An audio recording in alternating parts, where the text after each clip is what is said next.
I'm Nadia Johnson, founder of Jet Constellations and our social impact arm, the Milky Way Tech Hub. We are recording a special podcast series for Wisconsin Tech Month. This series will be highlighting and amplifying awesome work happening in Wisconsin's tech ecosystem. Today we have Ruben, co-founder of The Way Out. Ruben, let's tell the folks a little bit about yourself today. Thank you, Nadia. Thank you for having me on board. My name is Ruben Gaona. As she said, I am one of the co-founders for The Way Out, where we're breaking the cycle of incarceration through technology and living wage jobs. So a little bit about myself. Got born and raised in El Paso, Texas, up to the age of 15. Eventually, we moved up here to Milwaukee, Wisconsin, and I like to call Milwaukee my home. This is my home. This is where I am.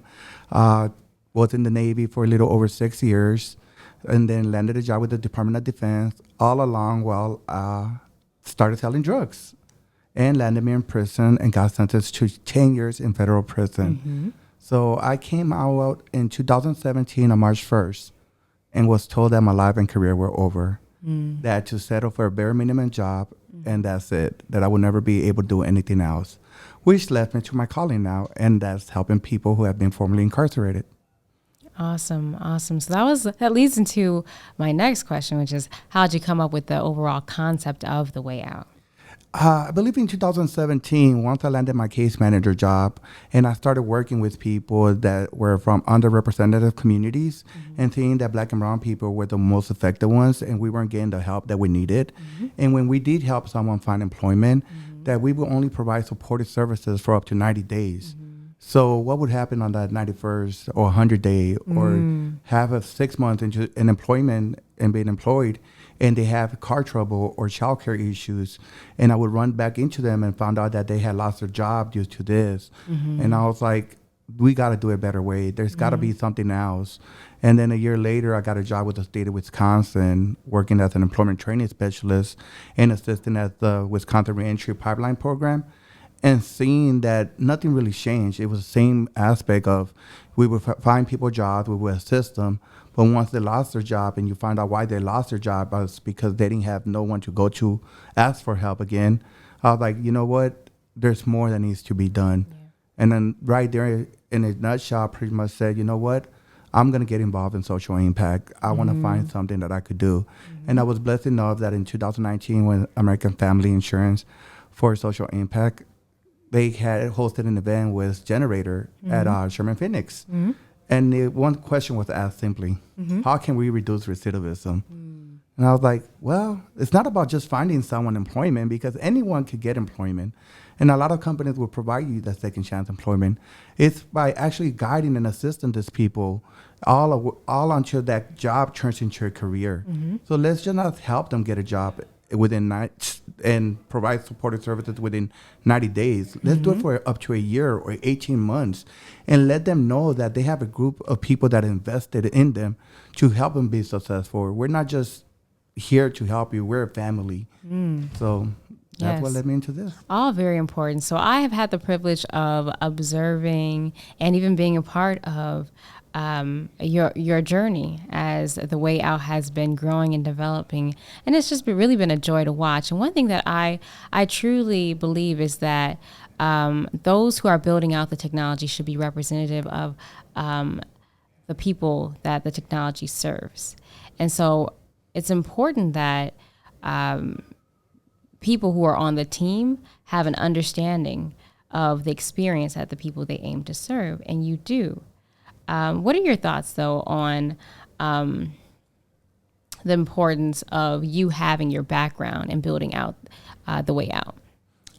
It's real important. You know, one thing that I've often echo and say is that there has been various organizations that's been doing this generation through generation, but yet our recidivism level remains the same or gets higher.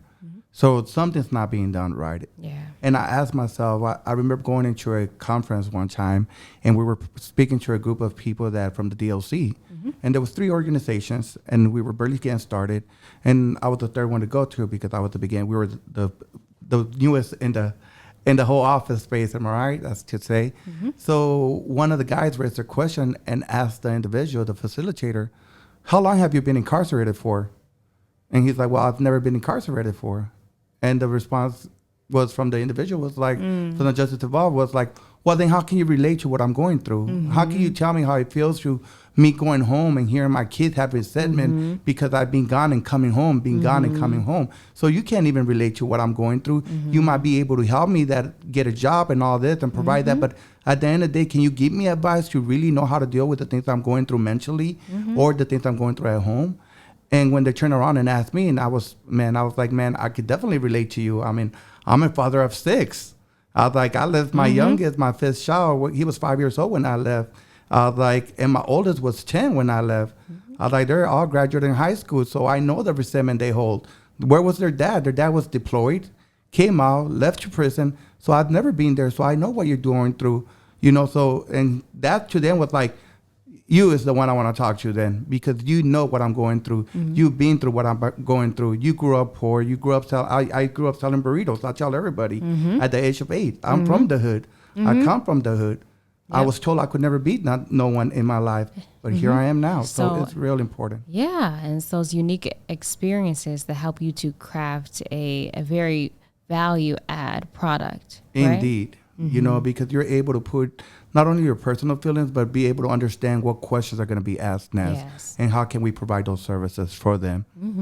Absolutely. Absolutely. We're always talking, you know, when I'm coaching startups, I'm always talking about the importance of customer interviews and gaining that empathy. And you kind of come into this journey with a strong sense of empathy because you've actually experienced the same thing or similar journeys as the people that you're looking to serve. So I just thought that was really important to highlight. So you are, you know, paving the way. You are what I like to think of as a community leader. What is it like being a founder in Wisconsin, specifically Milwaukee? It has not been easy. I'll be honest with you, you know, because we tend to tell people often is like, we're not only co-founders of people of color. You know, me and my partner, we're both Hispanics, but we're both as 2 formerly incarcerated people. So, you know, studies have shown that not even 3% of funding money, VC money, goes to, you know, people of color. Sure. So, but what does the picture look like when you're a person of color asking for funding and you're a formerly incarcerated person, which the stigma with those that's people like to say are felons, which I don't like using that word. I'd rather say justice involved person. It's a lot lesser probably.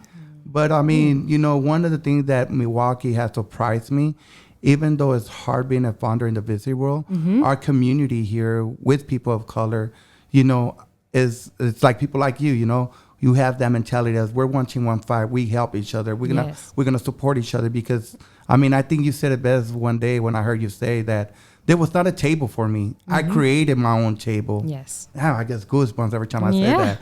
Because that is what we're technically doing now. It took us to, you know what, there was not a table for us. Now we're creating our own table and we're showing people, you know what, it could be done. Yes, absolutely. Absolutely. That's so moving. We are building our own tables because there are tables that, frankly, we just don't want to join, you know, that don't necessarily understand us or don't know how to serve. So sometimes you have to build those tables, and I'm so grateful to be able to sit at yours and for you to sit at mine. So to wrap things up, you know, this is Wisconsin Tech Month. What are you most excited about? There's a lot of events going on throughout the month. Are you planning on participating in any of the events? Yes, I'm planning on participating on Monday's event, walking down with you in Madison, and then Friday's event on the 8th as well. You know, I think we all need to unite together. You know, I would not like to see this month as a month as it comes and it went by. But as a month of movement, it's a trendsetter. Like, let's get things going now, and let's open our eyes and understand that we are here to stay. We're not here to just go anywhere. Yes, absolutely. And that's the spirit of Wisconsin Tech Month, is to activate communities across the state and to leverage this momentum to continue our collective partnership with different organizations to advance not only the tech industry, but specifically the tech communities here in Wisconsin. So that is definitely felt. I want to thank you, Ruben, for taking the time to share with us today and being a part of our Wisconsin Tech Month series. Thank you, Nadia, for having me here, and thank you on behalf of The Way Out.